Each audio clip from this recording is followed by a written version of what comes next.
Today is day one of the teardown. I will be marking all the wires, taking it all apart, taking the hardtop off, tub off, and seeing what we got to work with here. So let's get at it. Just got the seats out, and boy, this thing is crusty. I mean, I'm poking right through that.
As I was grinding down the frame, it was really stuck full of the rot and dirt and mouse nesting material.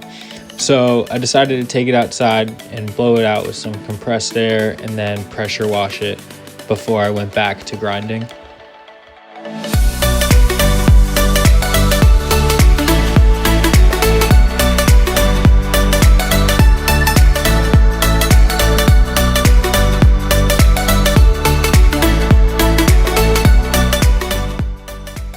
Here you can see how dirty and crusty it is, all caked in oil. So this will be a good time to wash it down and just degrease everything.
Here's where we're at. We got 2 of the body mounts cut out, 3 left. The frame's cut out there. Got that bracket cut needed for the T-cap. And yeah, get those done and then treat it and weld. And boy, it's hot out here, especially when you're angle grinding.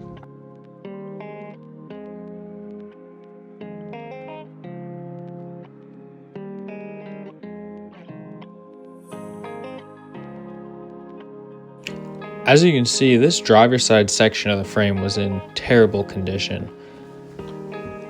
Using the grinder, I was able to find some good metal and cut out the very rotted parts.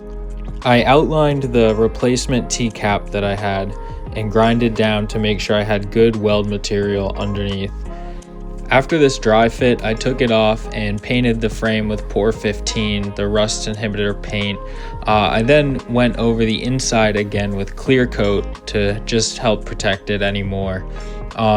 Then I put the T-cap back on and marked the perimeter and grinded down so that I could weld it on. Tacked it into place and then put some beads down with the world's finest Harbor Freight welder. While the world of YouTube welders destroys me in the comments, these are pretty solid with good penetration. They're very ugly. However, I have faith that they'll hold on longer than any other part of the frame will.